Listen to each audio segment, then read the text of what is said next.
Malien aw salamu alaikum an bɛ malien bɛɛ fo ka bɛɛ waleɲuman dɔn nin wagati na Mali kɔnɔ ani Mali kɔkan mɔgɔ mɔgɔ bɛ yen k'u sigi bɛ ka ouverture media lajɛ an ka plateforme chaîne YouTube page Facebook fo ka taa bila WhatsApp siraw ani ka fara Instagram na an bɛ ka lajɛ bɔlɔlɔ sira fɛn fɛn ka diɲɛ fantan ani naani fɛ malien an bɛ aw bɛɛ fo ka aw bɛɛ waleɲuman dɔn ka yira aw la ka fɔ aw ka jɛmukan man di ni o Thierno Décrypte ko Thierno ka walawala jɛmukan mun bɛ an y'o de fɔ aw ye a sigira aw ye ouverture media de la yan nɔ walasa kunnafoni minnu bɛ jamana kɔnɔ an da ka se ka s'an ma maaw ka faamuyali sɔrɔ a ko taabolo la o hukumu kɔnɔ a balimakɛ n'aw denkɛ ni o ye Thierno Ndiaye yɛrɛ l'enfant de Ségou de Fouta Toro ale de bɛ ka jɛmukan in ka se ka a denbaya aw ye walasa a bɛ se ka aw ka tata ɲuman sɔrɔ ko ninnu kɔnɔ cogo min na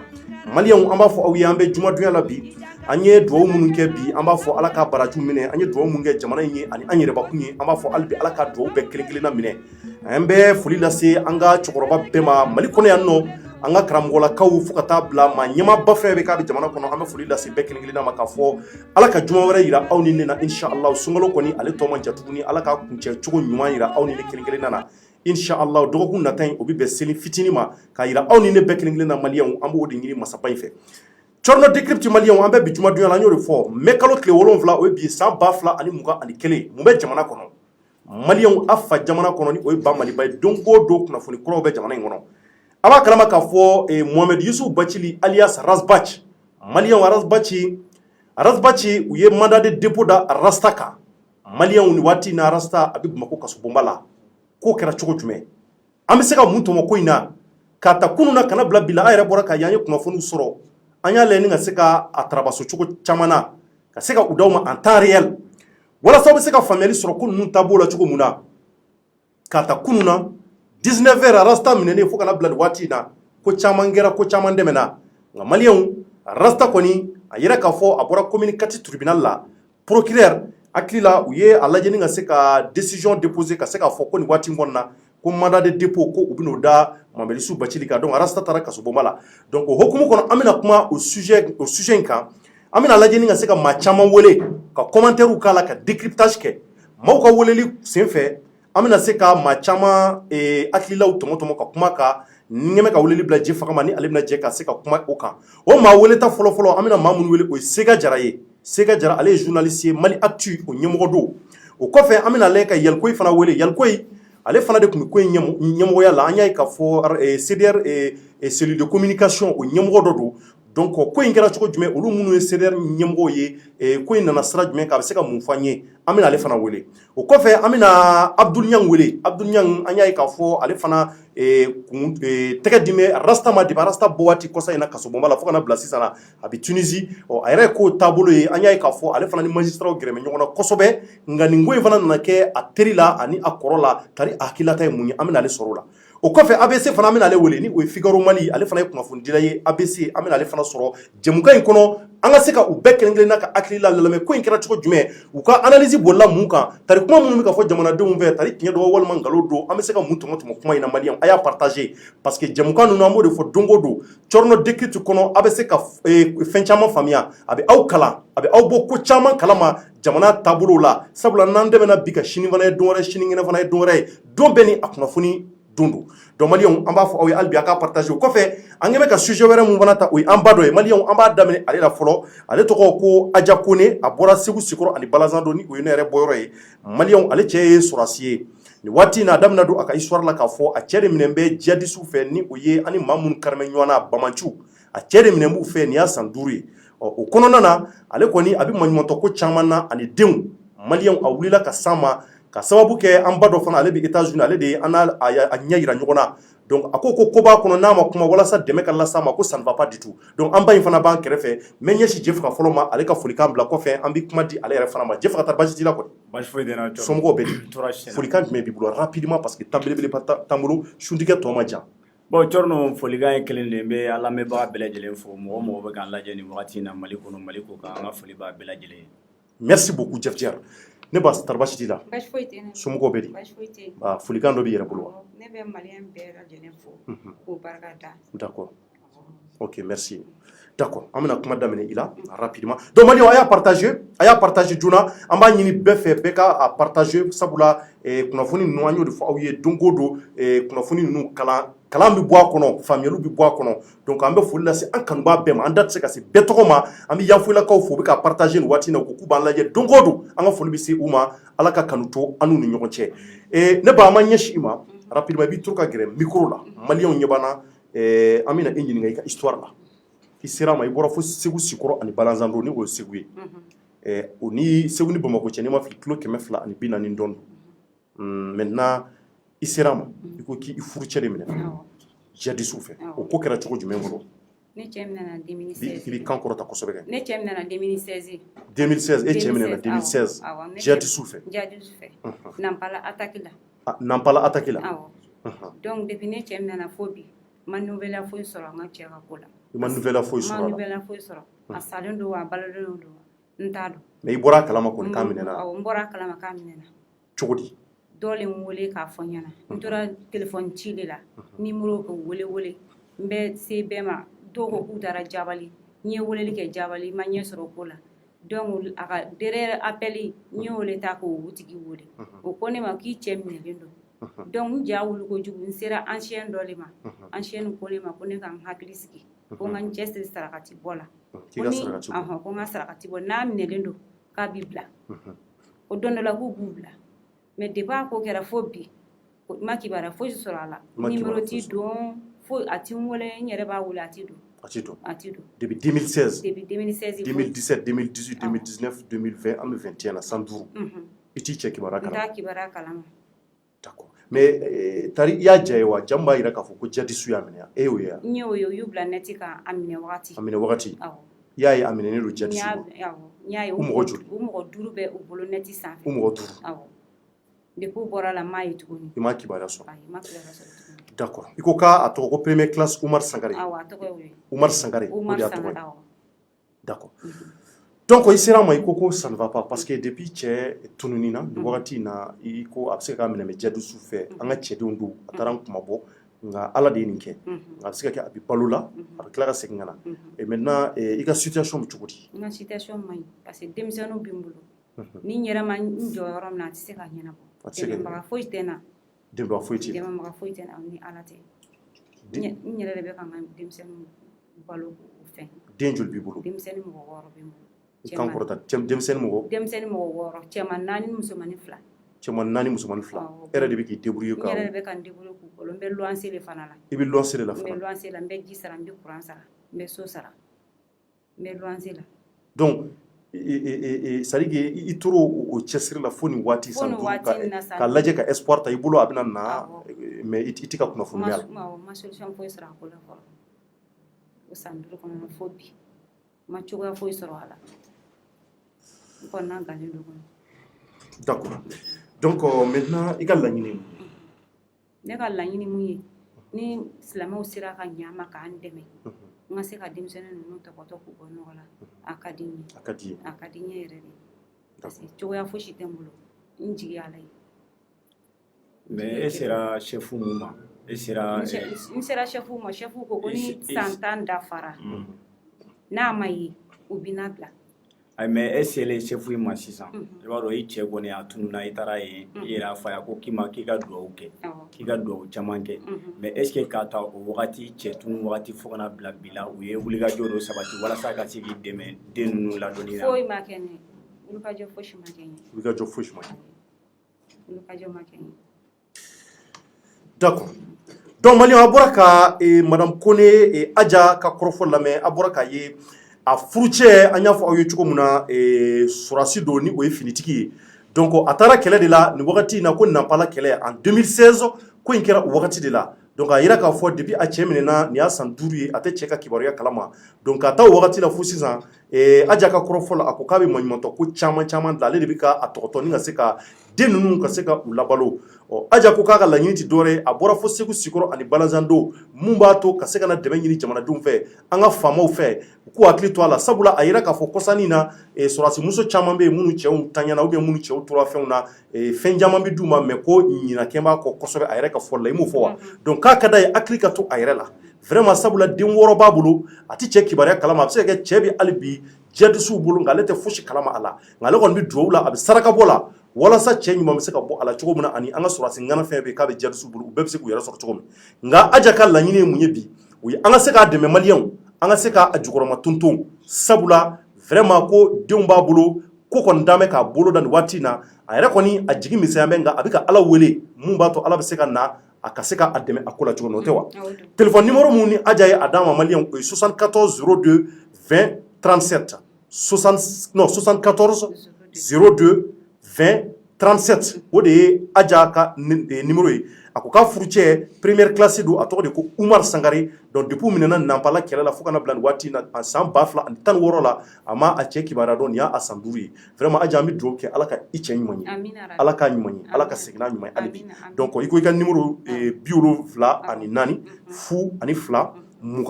20 37 ni o ye 37 ye donc kɔrɔfɔ laban jumɛn b'i bolo kɔrɔfɔ laban min bɛ bolo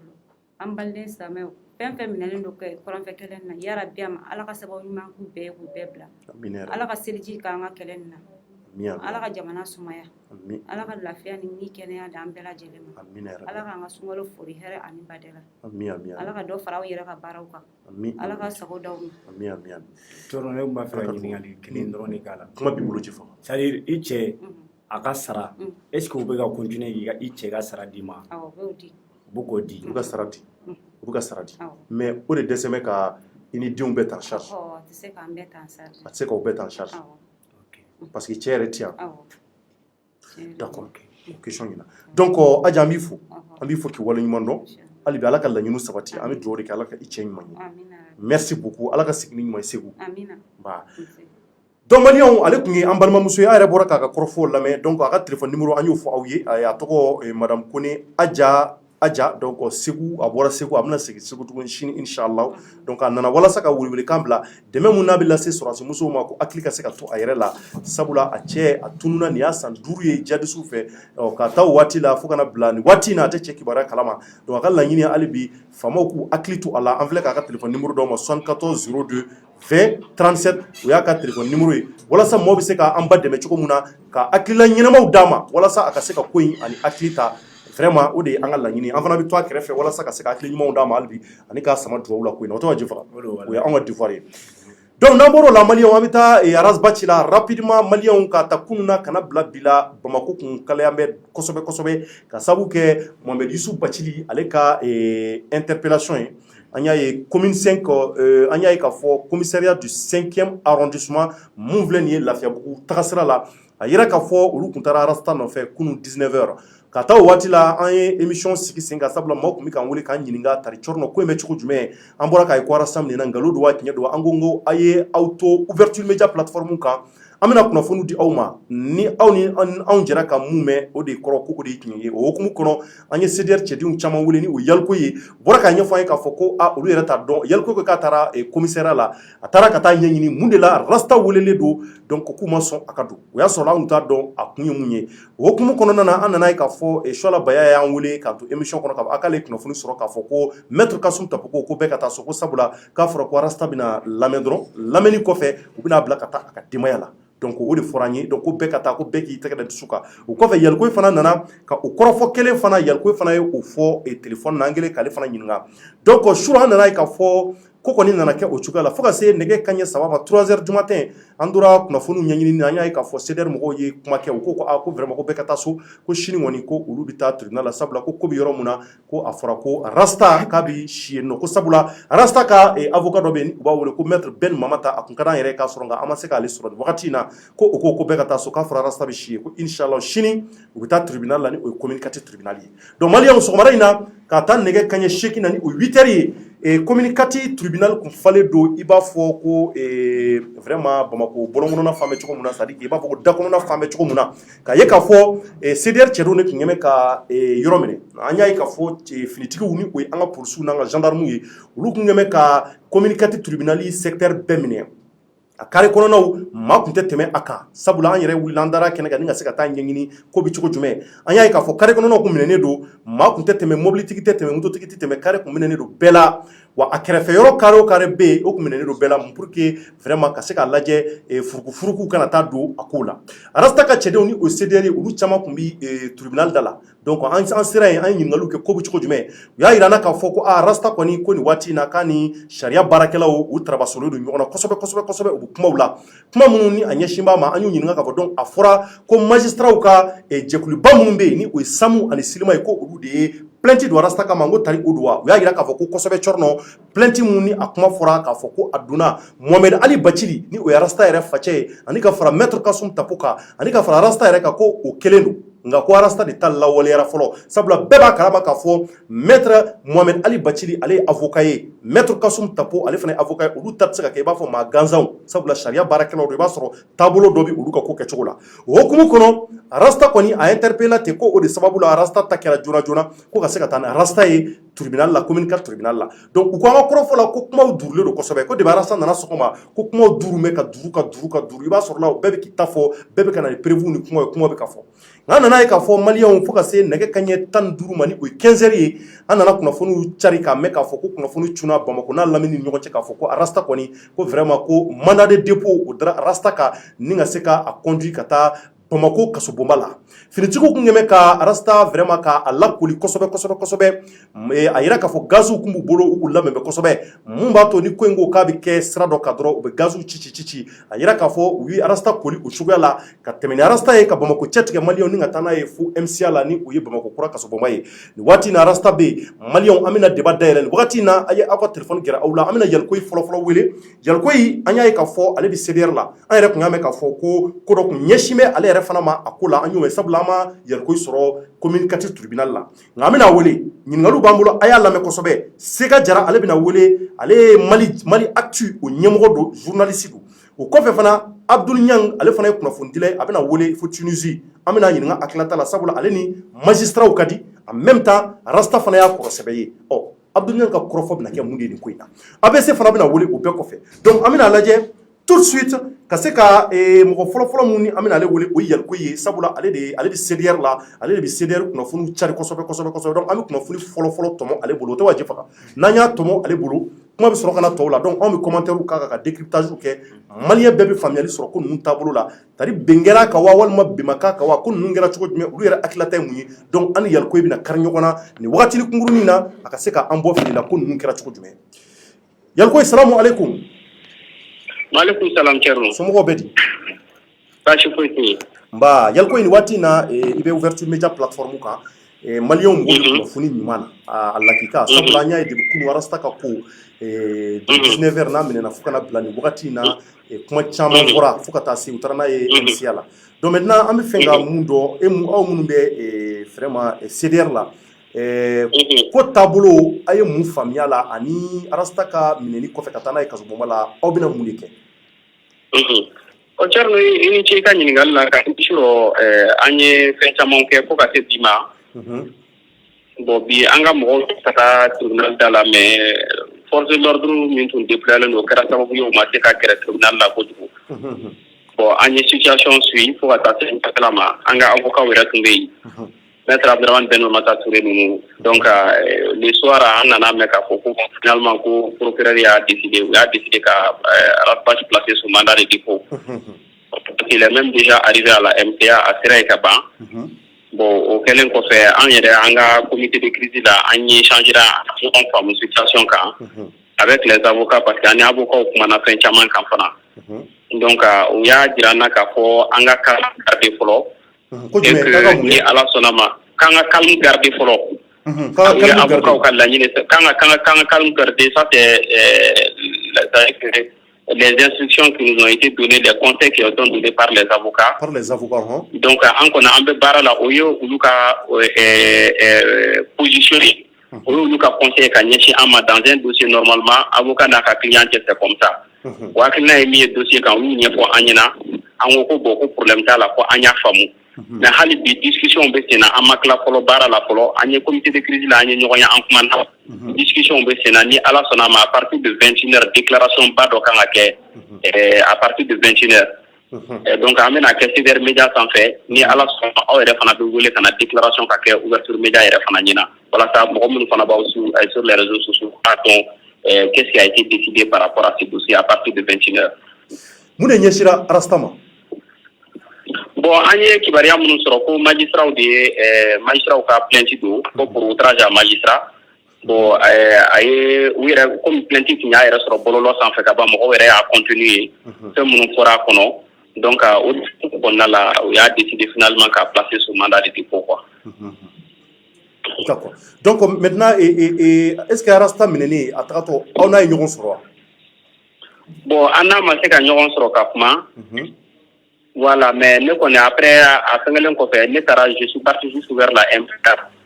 Bon, ne ma se ka don directement MTA kɔnɔ parce que u ko ko mɔgɔ se ka don ko visite heure tɛmɛna ka ban. U y'o kuma ɲɛfɔ an ye, donc maintenant j'ai dit qu'il y a pas de problème, mais comme dɔnbagaw bɛ yen nɔ parmi les minnu bɛ prisonniers ka sécurité assurée n'olu dɔ ye ɲɔgɔn sɔrɔ da la an kɔni kun ils m'ont vraiment rassuré qu'il y a pas de problème. Donc ni ala sɔnna a ma sini de an bɛna tɛmɛ ka taa lajɛ ni a ka ko bɛ cogo min na. Mais d'ici là quand même an kɔni bɛ ka n'an ka consultation na an ka discussion na d'ici plus tard 21h quand même on va faire une déclaration à partir de 21h ni ala sɔnna. O b'a yira a tɛ se ka commentaire ba kɛ fɔlɔ fo o déclaration. An tɛ se ka commentaire ba kɛ fɔlɔ komi an ni avocat de bɛ kuma la parce que an kelen tɛ dossier kɔnɔ. Comme fo kana se a datuguli ma bi pratiquement on est an ka fɛn bɛɛ sira an yɛrɛ ye avocat kɔni ye kunnafoni d'an ma dɔrɔn a bɛ niveau la a banna. Donc an n'u ma se ka sigi fo ka taa se o wagati ma.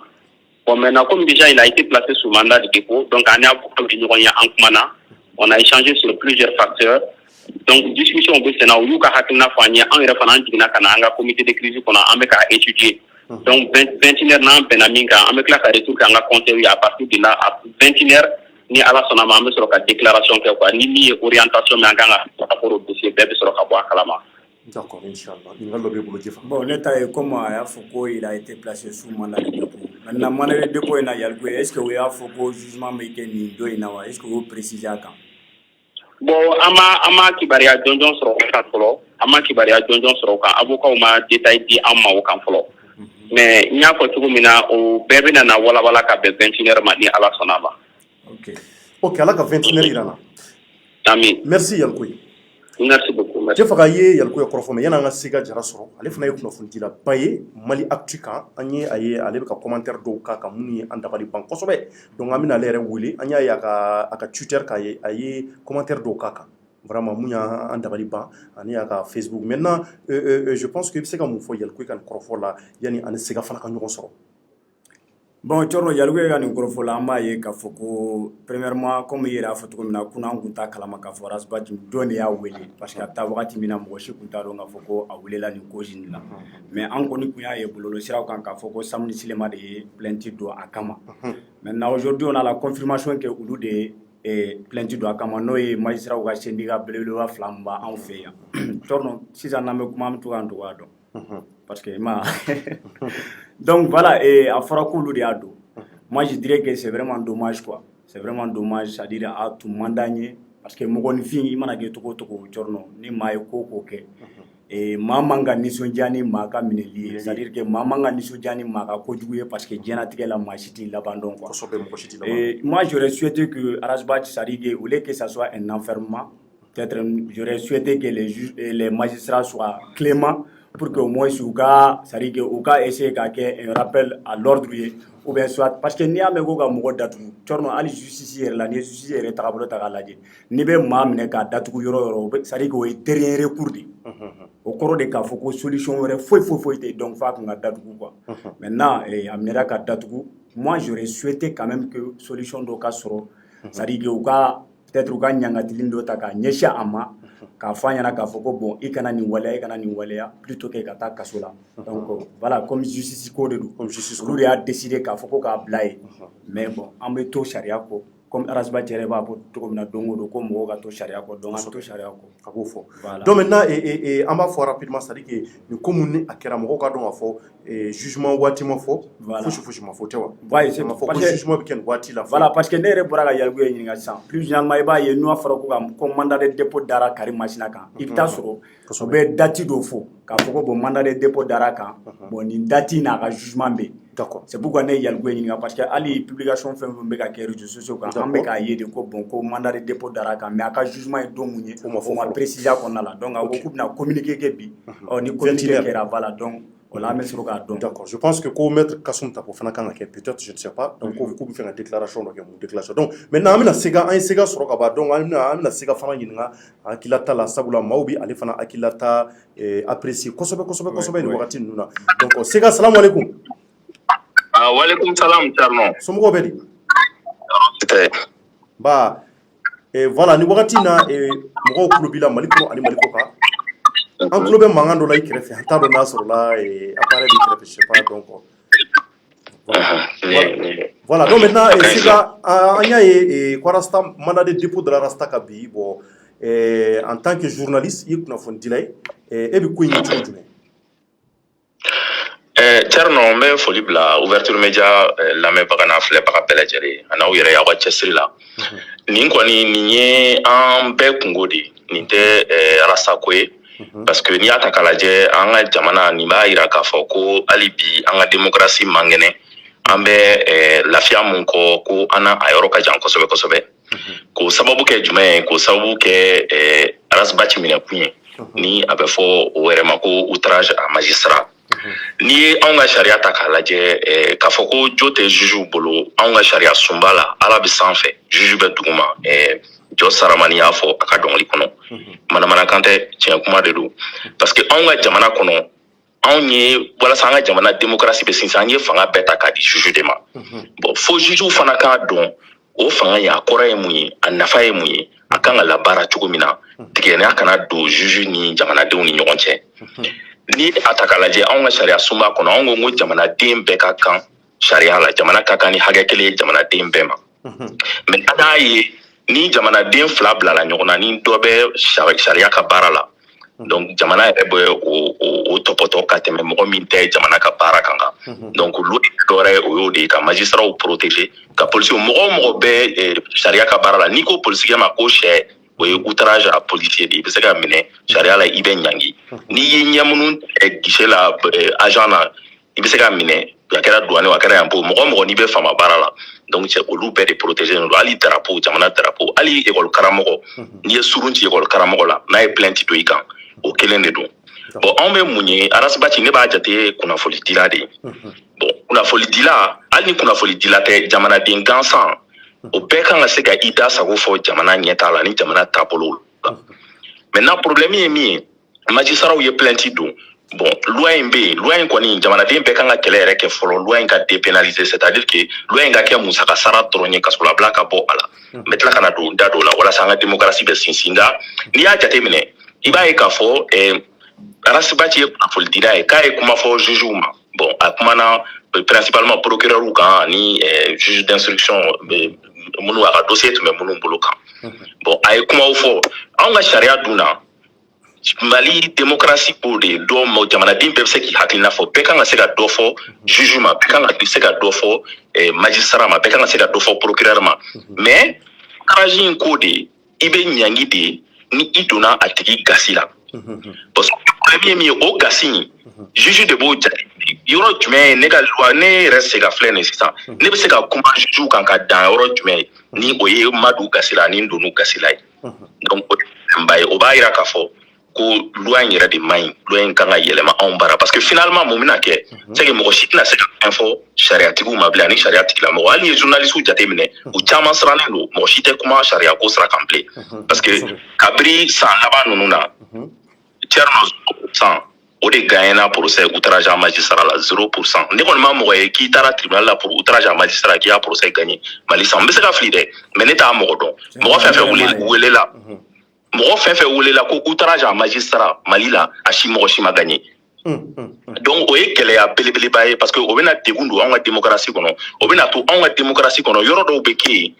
degun gɛlɛyara yen cogo o cogo parce que kunnafoni dina fana protégelen de don i n'a fɔ juge protégelen don cogo min mais anw bara degun mana gɛlɛya cogo o cogo sariya kɔnɔ a kuma da se ka bila a kuma la bilen parce que a denw bi siran bon o bɛna ni tigɛ ɲɔgɔnna ye n'o dun nana ni tigɛ ɲɔgɔnna ye anw ka jamana kɔnɔ jɔsen kelen min tolen don ye o de ye juge ye bi ne se ka bɛ n disi gosi ni maliyɛnya ye parce que n b'a dɔn ni alimami karila ɲɔgɔn na ni jo bɛ n bolo sariya bɛ a diyan ni fama karila ɲɔgɔn na ni jo bɛ n bolo sariya bɛ a diyan ni mɔgɔ o mɔgɔ mana kariya ɲɔgɔn na donc o sariya kelen n y'a fɔ cogo min an ka dugu a bɛ ɲini an ka sariya kisɛ la an ka duguma ala de ye juge donc fo juge k'o jateminɛ a kana to tigɛnzoya kana mɔgɔw ni ɲɔgɔn cɛ arasibati ye min kɛ k'a fɔ a ɲɛna a ma ɲɛ o de ye juge ka jate baara ye est ce que a donna ninnu gasi la wa a ma don gasi la donc ni juge y'a jateminɛ k'o don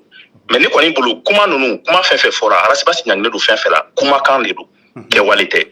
bon kumakan dun hali n'i y'a jateminɛ neni i bɛ ɲɛ bɛ neni kelen min na hali neni kelen kelen neni ɲininikɛla dɔw bɛ yen ko feere olu yɛrɛ y'a feere y'a yira k'a fɔ ko hadamaden diɲɛ kɔnɔ ko hadamaden dilannen k'a da bɔlen k'a ye kumakan fɔlɔ min kɛ k'o kɛra neni de neni bɛ siya bɛɛ la Thierno siya tɛ yen neni tɛ siya min na hadamadenw bɛ ɲɔgɔn neni a ma daminɛ bi jɛkulu dɔw wulilen don ko neni ka don UNESCO la k'a ka jate patrimoine mondial ye a ka jate an danbe ye siya tɛ yen neni tɛ min na denmisɛnnin fitinin labɛnbagaw k'a kɛ to a bɛ kuma fɔlɔ minnu kɛ kɔfɛla neniw b'a la neni bɛ siya bɛɛ la neni ko neni de ye kɛlɛ ban mɔgɔ ɲɔgɔn cɛ fɔlɔ ni mɔgɔw kun kɛlɛla ni kuma kun tɛ yen an bɛ gɔngɔrɔn de bɔ ɲɔgɔn ma nka sisan an bɛ ɲɔgɔn neni de a bɛ ban an bɛ tɛmɛ Seku Ture ni Senghor kɛlɛla u y'a kuma kɛ neni de ye arajo la Laginɛ ni Senegal ma se ɲɔgɔn ma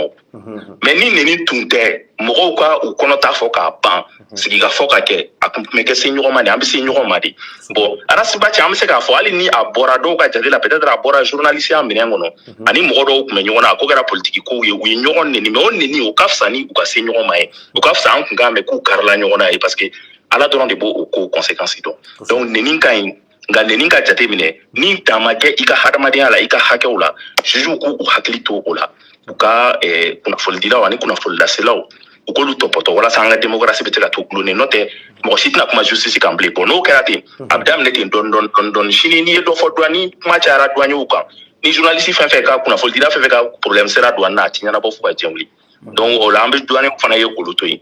ainsi de suite finalement Mali an bɛ kɛ n ta si dɔ ye donc ne kɔni ne bɛ min sɔrɔ k'a fɔ arasibati ko in na rapidement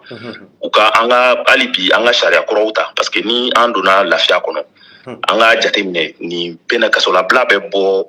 outrage in na cogo min parce que outrage ye neni dɔrɔn de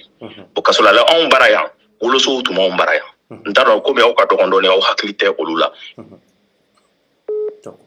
d'accord donc c'était régulier a émission kun bɛ tɛmɛ an ka telew la donc voilà kuma labila la n bɛ se ka min fɔ dɔrɔn sisan komi ko kɔni tiɲɛna tan an bɛ a ɲini jugew fɛ hali bi u ka olu bolo min ye si don mɔ la o bolo kelen bɛ se k'a bɔ mɔ la d'accord Sega sabali d'accord Sega merci ok Thierno problème basi t'a la voilà donc maintenant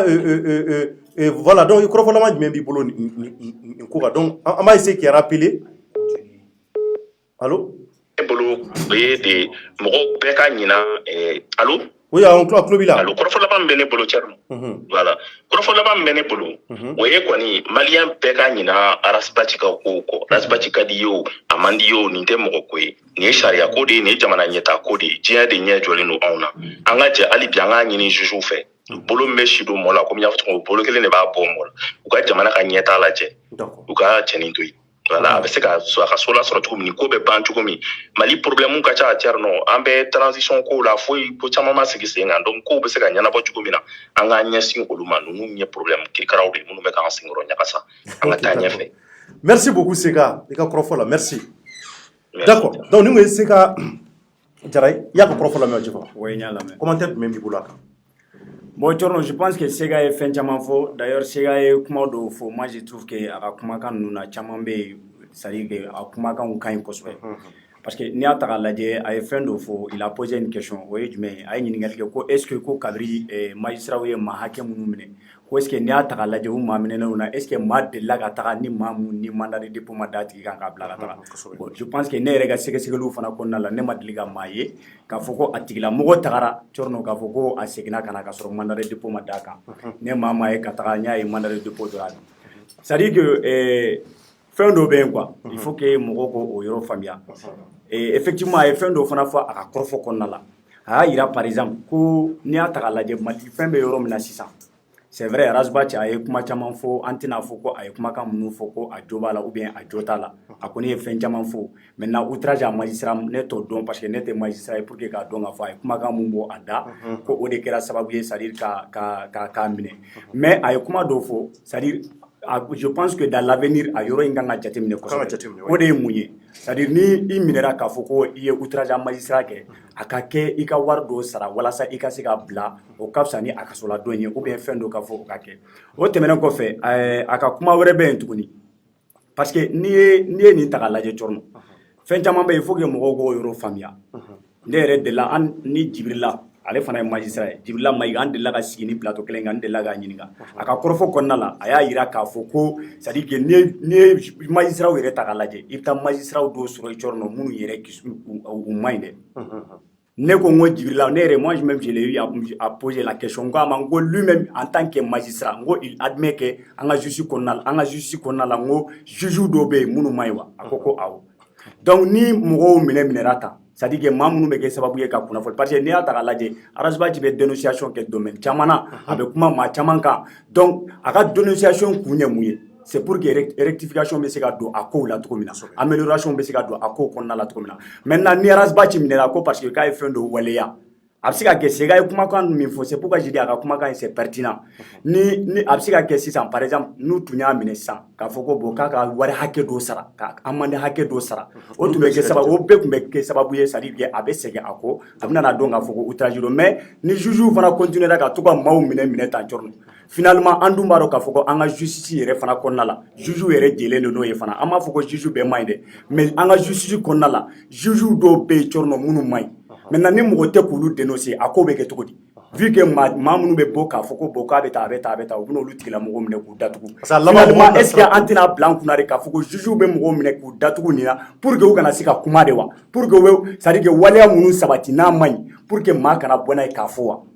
parce que n'i ye ko tagabolo ta k'a lajɛ a bɛ c'est à dire ça tend vers ça aussi parce que a bɛ kɛ i n'a fɔ juges bɛ pression de kɛ mɔgɔw kan walasa juges minnu bɛ yen n'u tɛ ko ɲɛnama kɛ olu bɛ bɔ ka kumakan minnu fɔ olu bɛ bɔ ka minnu fɔ o juges ninnu ma c'est à dire pour que maa kana bɔ a kalama donc u bɛ min ani sira wɛrɛ k'a fɔ ko outrage à magistrat. Merci Jefaga maliyɛnw hali bi a y'a partager an bɛna Abdul Niang sɔrɔ yan'o cɛ n ka ɲɛmɔgɔ ale bɛ n kɛrɛfɛ ni o ye Yusuf Mangara ni dɔw ko ko docteur Yusuf Mangara an y'a ye dɔw fana ko ko professeur Yusuf Mangara fana ka sababu kɛ analyse dumanw ɲɛmaa bɛ analyse duman minnu kɛ kuma dɔw la nka énergie kɔni ye courant tigɛ an na nka o bɛɛ la an bɛ k'an cɛsiri walasa ka kunnafoni d'aw ma an yɛrɛ bɔra kan an bɛ émission 12 la ka kunnafoni dumanw di dɔrɔn énergie ye courant tigɛ an na paraw nka hali bi an bɛ k'an débrouiller groupe fitinin m'an bolo yan'o fana ka ban tuguni an ma hakili jagabɔ joona yalasa ka se ka fɛn damadɔ fara Rasta ka minɛni kan a ye to link hali bi an bɛna Abdul Niang sɔrɔ en même temps an bɛna ABC fana sɔrɔ kunnafoni wɛrɛw bɛ yen nɔ minnu bɛ ka cun waati in na ɲɛmaa tari basi t'i la somɔgɔw bɛ di ba vraiment i nana plateau ka diyara n ye tugun sabula i bɔra ka kɔrɔfɔw bɛɛ mɛn i yɛrɛ bɔra ka kɔrɔfɔw mɛn mun ye Sega ye kɔrɔfɔ mun fɔ ani Yaliko ko commentaire ba t'olu bolo parce que ko déclaration ba dɔ kan ka k'u fɛ 21h bon Sega bɔra ka mun fɔ i y'o lamɛn mun b'i bolo ka fara o kan. Ok Cɔrɔnɔ n ka foli bɛ merci beaucoup n ka foli bɛ an lamɛnnikɛ jama bɛɛ lajɛlen mɔgɔ fɛn fɛn den wulilen don ouverture média kan Mali kɔnɔ ani Mali kɔ kan n ka foli bɛ Jefaga ye ani ouverture média baarakɛla bɛɛ lajɛlen équipe technique mɔgɔw ni kɔrɔfɔ damadɔni dɔrɔn de bɛ ne bolo ka fara a ka nin kuma ninnu kan en tant que i ka invité tɔw sɔrɔ moi je voulais juste ne fɛ ka kuma aspect wɛrɛ de kan mun ni nin tɛ kelen ye je voulais profiter de ce plateau pour appeler à l'apaisement bamanankan na maaw ka se u yɛrɛ la an tɛgɛ da u tɛgɛ da u dusu kan u kana fitinɛ n b'a dɔn mun kɛra a bɛ se ka kɛ a digira mɔgɔ caman na Cɔrɔnɔ nka halisa u ka se u yɛrɛ la o ye ka welewelekan lase CDR cɛ a n'a muso Arasbachi kanubagaw a ka sympathisants ani hali maa gansan minnu ni nin ko in bɛnnen t'u ma u ka se u yɛrɛ la u k'u bolo da u dusu parce que peut-être que anw bɛ ko kɔnɔna la information dɔw bɛ an bolo mun ti maliyɛn gansan bolo donc u bɛ se ka ne permettre bi k'a fɔ a kun ka ca Ala fɛ n ka kuma kɔnɔna la a kun ka ca Ala fɛ bi Arasbachi ka segin ka taa so aussi ne b'o information kalama. E kun b'o information kalama a kun ka ca Ala fɛ a kun ka segin ka taa jamana la bi Arasbachi kun ka di a ka avocats ma u ka segin ka taa n'a ye so yanni procès date cɛ. Parce que ni enquête dayɛlɛla enquêteur b'i lamɛn procureur b'i lamɛn ni information wɛrɛ kan ka fara kan u b'i bila juge d'instruction ka bolo kan o fana b'aw lamɛn donc ni olu ko ko bon ko élément ɲɛnɛman t'u bolo fɔlɔ u bɛ continuer enquête fɛ ou bien ils ont suffisamment d'éléments tribunal de bɛ procès date fixé audience kan ka kɛ don min na donc au temps kɔnɔna la possibilité fila de bɛ yen nɔ soit u b'i bila liberté la en attendant le jour du procès ou bien ou garder ou bien tani MCA la mandat be daika o yaye ka fo garantie tout bolo ka fo ko itina iyere bo justice bolo ka fo pour que iga kiri kana tike mais akunga cha ala fe bi arasta kunga segna taka so anaka avocat en attendant que akati défend tribunal la juge nyama mais malheureusement d'après les informations que j'ai ko magistrat du support ko dusuma bo ko la ko pine jinu mangan chimunu kera ko magistrat dinna ko intimidation non je vous en prie mais oui mais écoute chacun va apprécier en sa manière chacun va apprécier en son âme et conscience. Moi, je ne suis pas là pour trancher, mais chacun va apprécier. D'accord. Ok. Il y en a qui vont peut-être être d'accord avec les magistrats en disant que non, on n'intimide pas la justice. D'autres vont dire non, ce sont des Maliens, mais démocratie de la Ali Chinina ou Djaouboga Pinejini. Bon, Torno, au Kore Kama, Arastama, Tarasso, d'après les informations que j'ai, ou comment qu'il est flana, magistrat ou Alissa nga kuma ila mega yede communicatif procureur akoko Alissa aba sigi abe jamakulu laje abi mawu laje akacha ala fe procureur de baga décision ta de yani mardi che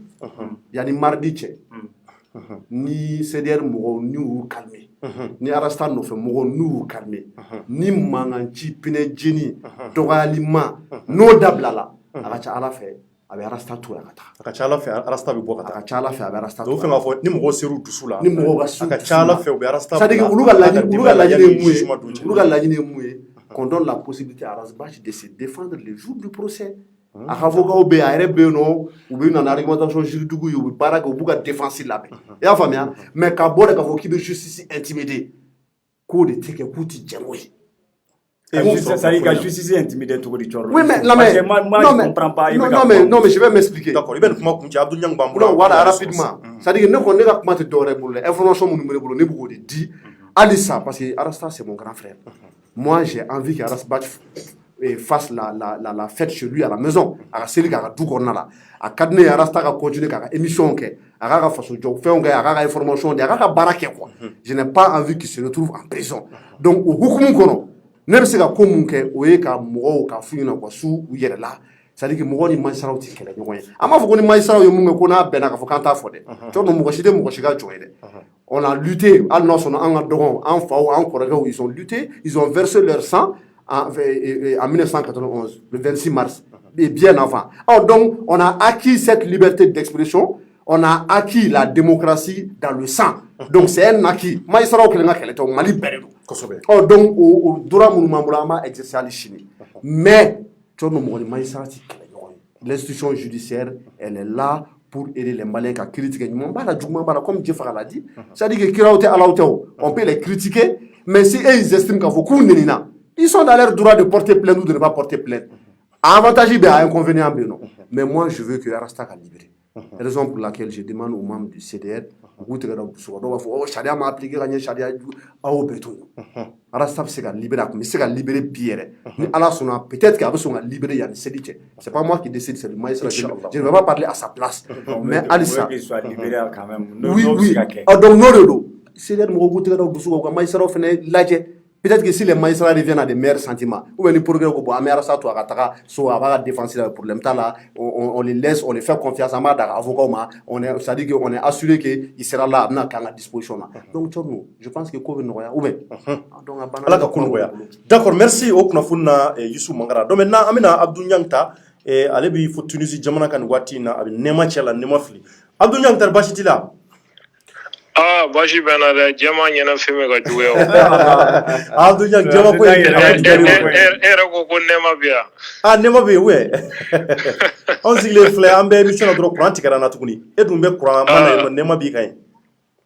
Ya mo te courant tigara kororo. Oh voilà, yeta la. Ko be tibe. D'accord. Ko ga nyime bi bulu. Mbira fo ka magara fo. Ka Jeff fo ka ouverture média personnel be fo ka abonné be fo ma be ka an lajɛ ka an lamɛn ni waati ani min b'an lamɛn kɔfɛ an bɛ foli di u bɛɛ ma. Donc maintenant Abdou Niang i ka hakilila ye mun ye rasta ka ni minɛni na justement n y'a ko ne y'a ko jɔrɔ a bɛ waati caman bɔ n'i ye kunna sini lajɛ ne ka publication minnu kɛra n'i y'olu suit i b'a ye k'a fɔ n y'a ko jɔrɔ kosɛbɛ n y'a essayer fana ka mɔgɔw lafaamuya parce que mɔgɔ caman bɛ mankan na u t'a dɔn ko ka gɛlɛn ka se hakɛ min na an tɛna an yɛrɛ bila o bɛɛ ɲɛfɔli la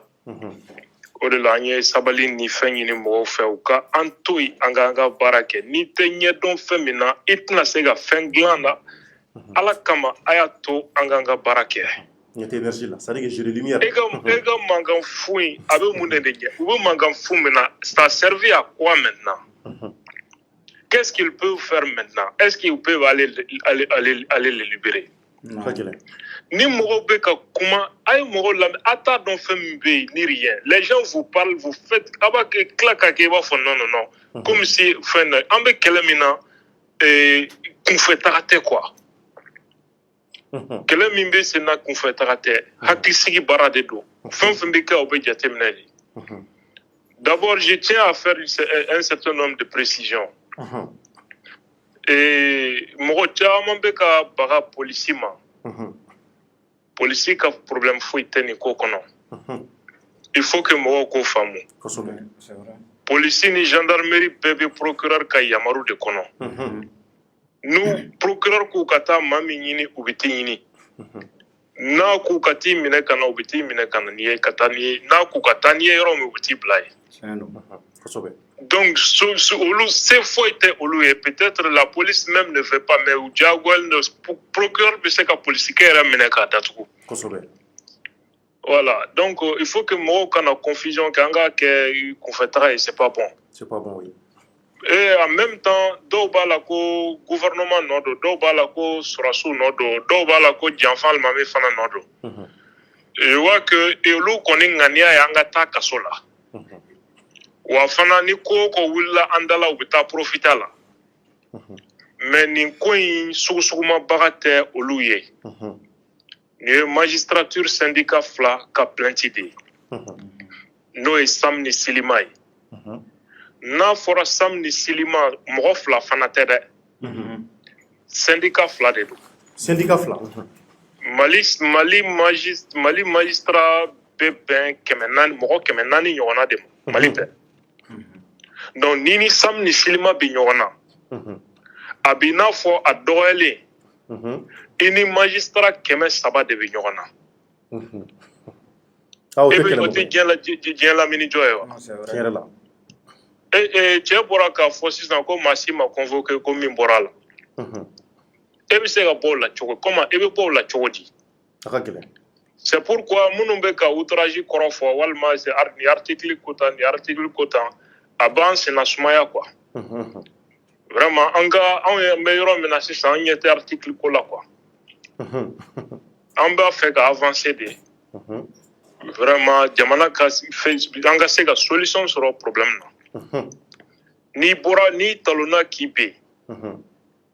nafa bɛ fɛn min na o ye ka enseignement sama ka bɔ a kɔnɔ i talonna cogo di i binna cogo di pour que siɲɛ wɛrɛ i kana talo kuma tɛ i ka bin an b'o yɔrɔ de la an tɛ jugu ɲinina an yɛrɛ la an ka objectif fana tɛ magistrature ou bien corporation dɔ ye an ka objectif ye jamana in bɛ se ka sabati cogo min élection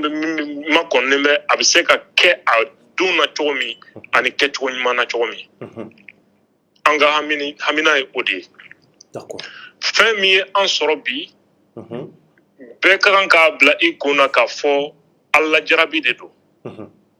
a bɛ na a bɛ tɛmɛ fɛn o fɛn bɛ kɛ adamaden na ni ala ma latigɛ a tɛ kɛ o n'i ye fɛn fɛn ye ka jɔn sɔrɔ ala latigɛ de don i b'a bila i kun na fana a nana cogo min a bɛ tɛmɛ o cogo kelen fana na i ka kuma daminɛ na i ko ne ni magistraw ka di kosɛbɛ mɔgɔ caman fana hakilina ye o ye a tort ou a raison quoi donc mais les gens oublient que c'est les mêmes syndicats u ye kasoladon fɔlɔ ne de la o kosɛbɛ e ni buwafani jugé et condamné à 2 ans de prison mais ne wagati joli kɛ kaso la kalo 1 ani tile 16 o kɛra juge yɛrɛ min ye an condamné o juge yɛrɛ ka tila ka sabara don a sen na ka yala cour d'appel nɔfɛ k'u ka cogoya bɛɛ kɛ an ka libérer rapidement. Qu'est-ce qui fait ça? Le comportement de. Bon, mɔgɔw tun ŋaniya ye k'a yira de ko ne ye magistrature de jugu ye ne ye perturbateur de ye jamana kɔnɔ o ye mɔgɔw ka hakilina ye. Moi c'est ce que j'ai transformé ka contraire d'u ma fo k'aw bɛɛ dabali ban bi ko est ce que ko magistraw ka allié tɛ dɔw b'a est ce que magistraw teri tɛ mais ils oublient que ne de fɔlɔ donna kaso la syndicat fɛ. Kosɛbɛ kosɛbɛ. Voilà, donc adamadenya bɛ o cogo de la. Le juge Jara en commune 3 a fana ye syndicaliste de ye. Kosɛbɛ. Mais ne teri don. A ka cɛkɔrɔba fana ye ne kanubagaba de ye. Coup d'état dugujɛ Jara ye ne wele a y'a sɔrɔ n bɛ Segu k'a fɔ ko Abdul ni fɛn o fɛn besoin kɛra i la n'i ma fɔ n ye n ma yafa i ma. A ti tɛmɛ o kan. A kɛra nafolo ye a kɛra fɛn o fɛn ye n'a besoin kɛra i la n'i ma fɔ n ye n ma yafa i ma. N ko n y'a mɛn Ala k'an to ɲɔgɔn ye. Alassane ninnu ka déstabilisation affaire a dossier tun b'ale de bolo. Ala ye don o don n'a bɛ baro kɛ n'a ka cɛkɔrɔba bɛ kuma téléphone na wagati dɔw la. Mais tile 1 ne m'a ɲininka n ko dossier bɛ niveau jumɛn na. Parce que a bɛ n bonya n ka baara kɔnɔ cogo min fana b'a bonya a ka baara kɔnɔ pour moi an tɛ ɲɔgɔn ye sira la. An bɛ sira kelen kan. Arasa fana tɛ juge contrôle la. A tɛ syndicat ninnu contrôle la. Peut-être u m'a faamuya de. Ou bien u y'a ka kuma dɔ jateminɛ i n'a fɔ a bɛ k'u vexé de. Bon alors que Arasa yɛrɛ ka jateminɛ ni faamu na fɛn min kɛra ale bɛ k'o de ɲɛfɔ. Juge tribunal cour d'appel ni cour suprême ye arrêt min bɔ ale bɛ k'o de commenter k'a ɲɛfɔ min kɛra a la ni o ye injustice ye. Donc nin bɛɛ ye mun ye adamadenw tant que a tɛ kuma ɲɔgɔn ye a tɛ se ka ɲɔgɔn faamu wa sitanɛ bɛ se ka don a sen kɔrɔ. Donc an b'a bila o de minɛn kɔnɔ k'a fɔ bɛɛ ye dɔw b'a la ko an ka Sénégal ladege dɔw b'a la ko an ka kɛ tan nin bɛɛ ye tiɲɛ kuma ye nka ne ko an balima dama de don an maliyɛn dama de fana don maa si kana a fɔ i bɛ fitinɛ wɛrɛ wuli maa si kana don fitinɛ parce que mɔgɔ caman bɛ ka an pousser a bɛɛ t'an ɲɛ dɛ a bɛɛ t'a fɛ an ka bɔ kaso la dɛ o fana mɔgɔ caman ɲagaminen bɛ an senkɔrɔ an ka taa nin yɔrɔ kari an ka kɛ tan an ka kɛ tan mɔgɔ si kan'u lamɛn il faut qu'on soit responsable il faut que nous on montre le bon exemple min ye syndicat ninnu ta ye ani magistrature bɛɛ ni Ala sɔnna an n'u bɛ kuma ɲɔgɔnya la toujours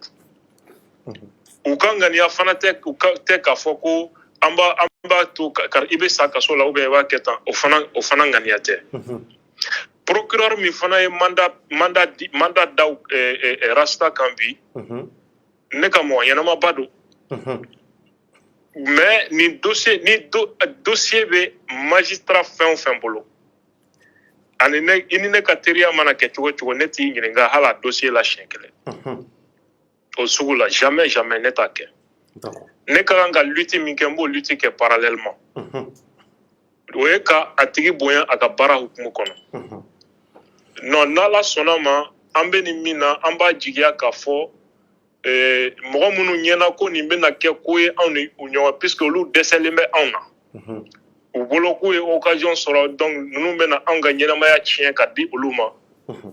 u bɛna fɔ u jigi kɔ parce que an tɛna don o da fɛ déjà an commencera ka ɲɔgɔn faamu déjà wa ni Ala ni kira sɔnna ma nin ko in Ala bɛ jisuma kɛ a fura ye. D'accord. Yaasa n bɔ nin kɔnɔ n t'a dɔn ni ɲininkali dɔw bɛ yen. Ok, maintenant ɲininkali dɔ b'i su bolo ou bien je ne sais bon. Donc kɔrɔfɔlama jumɛn bolo ka ɲɛsin Rasta yɛrɛ ka a kanubagaw ma ani maliyɛnw ma. Donc kabi ko daminɛ n bɛ ka welekan min fɔ n bɛ segin o de kan dusu tɛ ko dilan nin na caman tun bɛ mankan na an bɛ sa an bɛ taa taama bɛ kɛ an su kan o bɛ min caman bɛ kuma caman na an bɛ taa kaso la an bɛ taa maintenant où sont-ils aujourd'hui et pourquoi le peuple cɛ bɛ k'a yɛrɛ sacrifier peuple min ye ce peuple là était où ce soir ce peuple était où donc vraiment u k'a to an ka dɔmɛ quoi u k'a to an ka baara kɛ quoi qui nous laisse travailler et hakilimaya kɔnɔna na en responsable. Rasa m'a fait ma fille d'aller casser quoi que ce soit ou bien d'aller dans les invectives. Ama neni keo. Ama juge neni, ama procureur neni. Il pense qu'il est victime d'une injustice. Yamoussa a dit pire dans son livre. Yamoussa Kamara est fait mi fois au diate en non. Mo sima soro min yo nyome ko mo mi o fo wa mo yo fo betara kasola. Je ne suis pas en train d'accuser quelqu'un, mais en réalité, ce que Yamoussa a dit est pire que tout ça sur la justice. Mais nous, on n'entre pas dans ça. En 2009, c'est-à-dire que les uns et les autres comprennent. Fait mieux en sort, nous avons besoin de tirer les enseignements. Wani ala sonama ni koin ala benadisma buankan le plus vite possible. Inch'Allah. Afin qu'on puisse avancer tout le monde wele kan de dipema beki basiri beka de sabati saria hukmu kono ka donc a fo en gendama de do parce que mun en ke maistra genu de do a gelera chogo amena nyogon fam donc mo munu be nyena ko nu ka ni soja ko ou ben autre ni ala sonama nyani soni cho be na rasa e micro la tuni. D'accord. Inch'Allah. Merci beaucoup Nyang. Ala ka segini nyuma ba mali bala. Ami rabi. Merci. Donc on est Nyang ka korofoye. Nyama commentaire do be bulala rapidement. Yani nga kuma di jef nga nga ABC fana soro ali fana bina kuma kan gelemba ali fana bulu kuma kan kele pew ko kuma nga gele parce que shundiga to manja ani klebe ban kongo la fanga nga nyingi ndoni en 2-3 minutes. Mais Nyang fo aga kuma nyana kosobe. J'ai beaucoup apprécié son intervention. Et j'ai dit que quand je montais sur ce plateau, j'avais un seul objectif. Janatige ko be objectif ko di. Ni dona école là, il y a objectif de ga diplôme so. Ni entreprise da le ga objectif yi flade. Ma munu be na kana ko bara ke ki segere i ga bara ku yi. I ga sigulu nimisi wasa wa i ga fen so le ga na furu so. Ni bita dugu ta ga objectif de ga se dugu ina. O ti tiɲɛ ya. Donc CDR mo arasbach kanu mo a balmaw a somo a sympathisant o objectif yi mu de ni affaire na chom.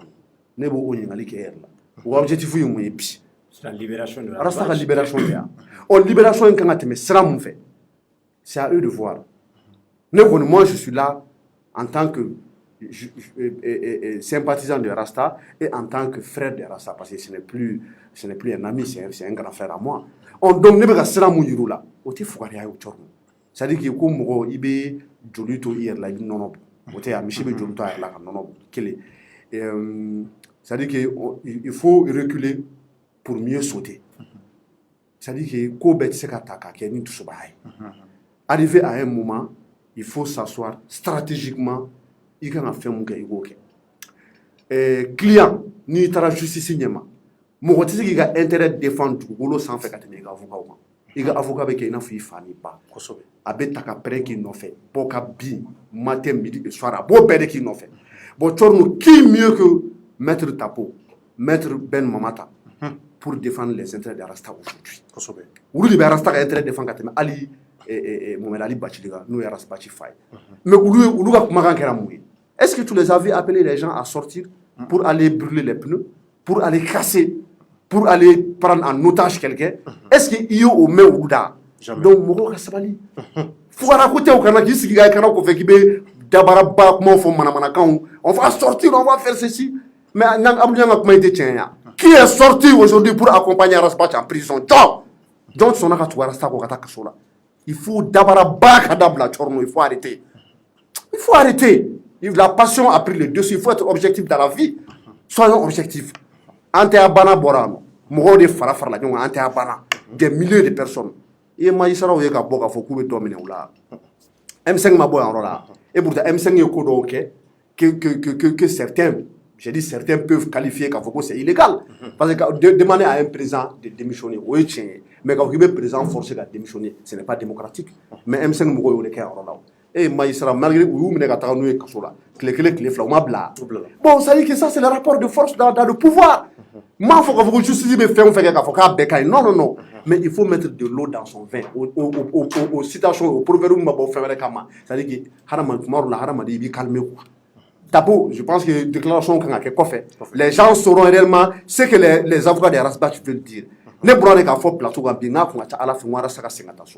j'ai des preuves. À information mémoro, je ne suis pas là pour raconter des bêtises. Mon objectif aujourd'hui, c'est que Rasbach soit libéré, qu'il continue à faire ses émissions, quand Mouro Kounafouni, quand aller-retour, quand projet, j'ai dit que Maïssa, vous avez dit que le procureur est terminé là. Peut-être qu'avec Arassa Bleno, en attendant que la situation soit calmée, parce qu'il ne veut pas de troubles à l'ordre public. Les policiers, c'est des exécutants. Voilà, c'est des exécutants. C'est-à-dire que le procureur est blindé. Mais bien sûr. Le procureur est quoi le soir, on peut 4h, 3h, ils n'ont pas le choix. Non, ils sont là pour exécuter seulement. Wati dokera ne yɛrɛ jɔra procureur dɔ ɲɛma an bɛ kuma la o y'a sɔrɔ an yɛrɛ tun convoqué no tribunal la ni maa kɔni jɔra procureur ɲɛma i bɛ a kɛra cogo o cogo i b'a dɔn k'a fɔ ko c'est une autorité n t'a dɔn k'a fɔ i bɛ intimider mais i b'a dɔn ko autorité don mais sɔrɔ don polisikɛ mun tun bɛ ne kɛrɛfɛ est-ce que o yɛrɛ tun tɛ ka yɛrɛyɛrɛ ka tɛmɛ ne kan ne mun ye civil ye mais parce que a ka chef de don donc mɔgɔ kana baga polisiw ma quoi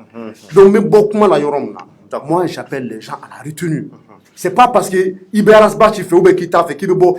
Arasbachi quand vous Ibe Arasbachi fait qui veut beau à ta yoro karibi. Au Arasbachi fait ou ni Arasbachi quand nous mais là était beau à ta yoro karibi. Parce que ni yoro karibi jamana ka yoro bekar. Donc les magistrats observent, le procureur observe. Il faut mettre de l'eau dans son vin. Il faut se calmer. Peut-être Inch'Allah il y a ni clé dans maronche. Abu yang fait information babulu. Akacha ala faire rasta be libéré en attendant que akasegati défendre tribunal nyama. D'accord. Donc au crofo nyina o be sababu mu bato alibi e tienu be se ka kishi choko muna parce que o ninga kuma numa ira ka fo mo kana dusu rasta ka mo kana dusu wa ko ta pina o jeni o ka ta yoro fe ko kan o ke donc ku tege do dusu ka parce que c'est que furab na soro akula iba fo isu ya donc maintenant ani ABC na nyogo soro ni wakati nani o ye Figaro Ami Baba Cissé ale fana kuna foni gafe babolo e arajo so babolo ni o ye Figaro Mali donc amina ale fana soro ale fana ka akila ta fo ninga se ka interview kuncheno e sabula shundige wati o sera Bamako kona kaba ABC salam alaikum. Alaikum salam Tcherno. Tarbashi tila koni. Ambe ala tano. Ba koroboro ke tari shungon digindila. Non bita no yara parce que courant tigran fe no. Courant tigran no. Am fana bo gele kelen do kono. Fana bo gele kono. Ouais. D'accord donc ABC ye kuma fundila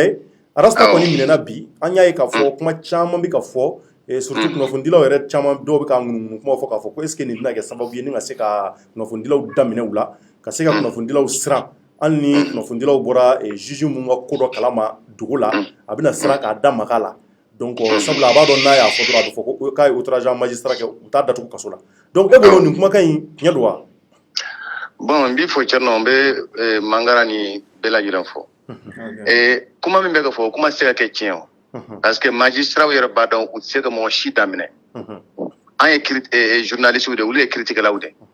ou à fo ka jea il y a des magistrats qui ne sont pas du tout dans une dynamique de paix quoi parce que do be ou kanyi mais do be ou magne si ka yero tola an bodon parce que un magistrat de ça dit il va faut barabella ba fro mo mo mala barabella ou yere ba do magistrat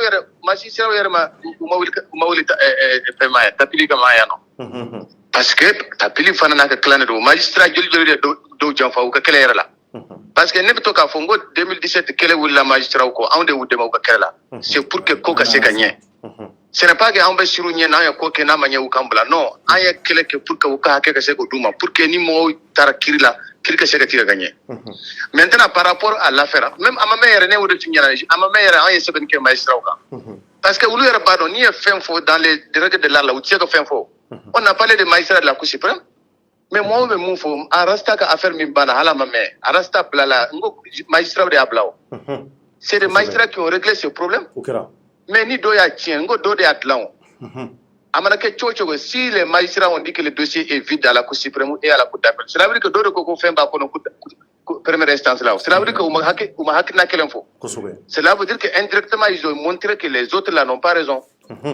bon amana ke chocho o e sharia tafana arasta minara chogo mi folola amake sharia la c'est pourquoi en wula au soube kata arasta nyini ka yala dugu be kono mais min kera suro moi je ne suis pas du tout d'accord avec les gens du CDR parce que tasma mi ema ene ka parce que nya seben ko arasta ou kanga arasta la metro ka blau c'était ça l'option mangara ya fo chomi mais u bora kata pine jeni kata manganke kata be nyami awa ko be chogo mi sisa u kanya na bokre comme nyangadi u kanya na bo sisa le procureur qui est là-bas c'est quelqu'un il ne tergiverse pas elle était son quoi il veut vraiment que les choses soient en règle mais on a à fora chogo mi magistrat outrage à magistrat mo chama mbafo mais je vois qu'il y a une honte aujourd'hui mo munun tara bora kasola harama mais ulu de beku tegero fo sitanka foko arasta minara ko ajaruye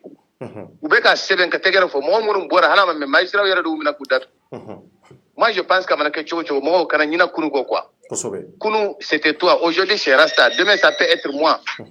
mais n'importe comment faut Rasta mi qui rasuro je sais que lui il va jamais trop gens d'aller casser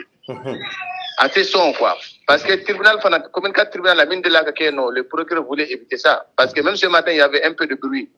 mais maintenant moi yara boira CDR là que kuma chama fo munu manganga fo moi je ne suis pas trop d'accord moi yara hakilla ko nebe CDR là n'était CDR là de Rasta c'est un ami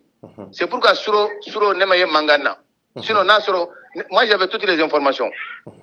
mais suro fin kera moi aussi tina foko ABCR non sinon d'habitude nous ko suru kera nebe kera kaw nous on n'était pas d'accord à commencer que nyonobo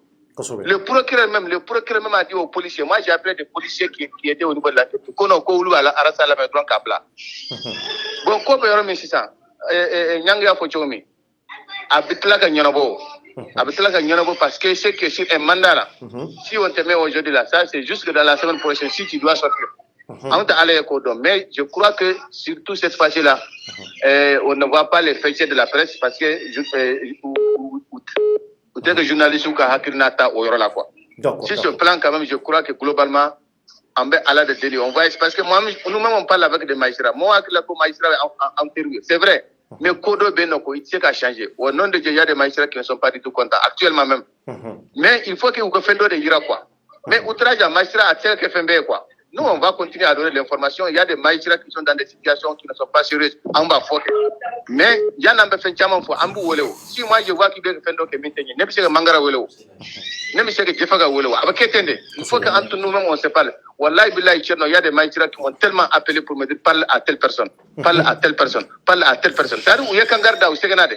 Je sais que où il y a Mouawara Fana Wole par rapport à cette affaire. Donc, comment nous l'adrons, on va communiquer beaucoup. Comment on va communiquer beaucoup. Mais je pense que maintenant ils veulent passer à l'acte pour intimider les gens. Bon, n'est pas beaucoup intimidation de dos. Parce que pour eux, ils ont appliqué une loi. Ils se sont dit, comment on a outragé. Mais on attend. Moi, je pense que Mangara Yafochobi, c'est une façon seulement d'apaiser le front pour voir ce qui va se passer. Donc, j'ai compris que maintenant, les gens du CDR, ou lui, il y a maintenant, fait un de quoi. Même Arasta Blalingo, ce n'est pas seulement le CDR. Mon chaman farlaka au là-haut. Donc, il ne faut pas que Fendo quoi, ou lui, il y a des coachs à un moment donné. Moi, je ne suis pas du tout d'accord. Mon chaman me commande ma founia. Donc, globalement, je pense qu'Arasta, là où il est aujourd'hui, là, on est avec lui de cœur. Moi, je ne vois même pas de grands problèmes dans cette affaire. D'accord. Seulement qu'il y a eu des troubles au que Mangara a fait le procureur et puis tous les autres. Parce que il faut pas oublier que l'autre là, c'est un syndicaliste. Le juge et puis Kassoge, c'est le syndicaliste. Kassoge, c'est le président du SAM. Donc, nous, comment fera, généralement, les autres se sentiront un peu concernés. Donc, Amina Rabi. Merci beaucoup, ABC. Merci, ABC. Merci. Je ferai un commentaire de mes rapidement. Anga shuntige sabulan wati na mko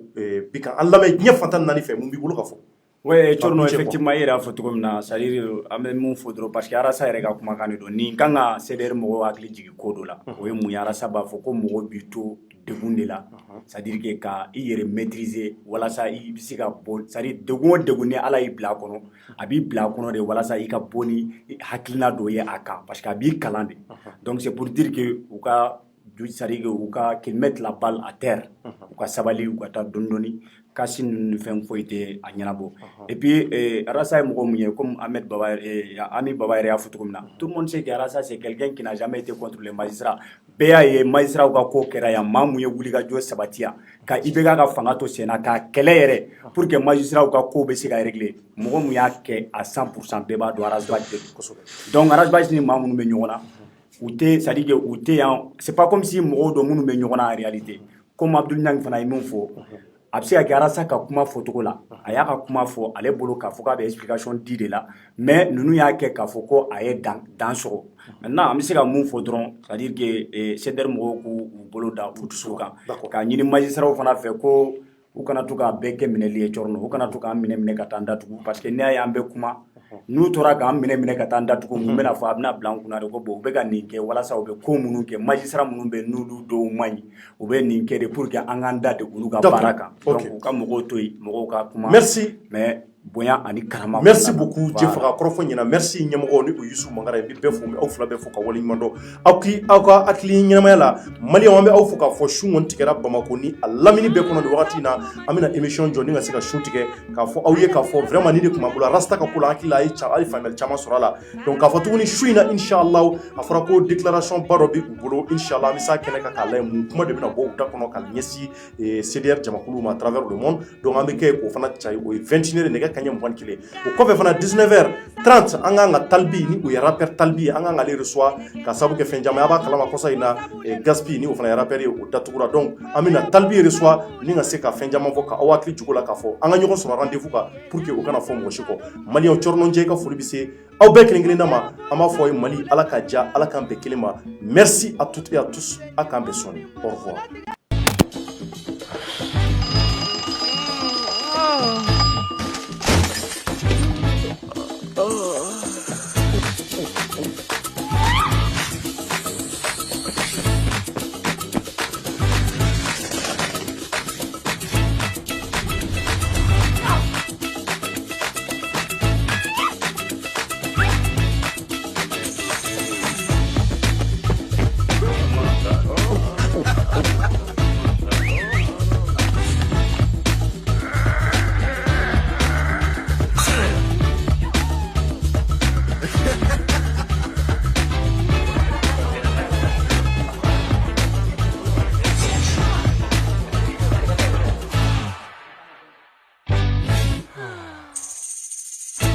Double 7, double tes limites.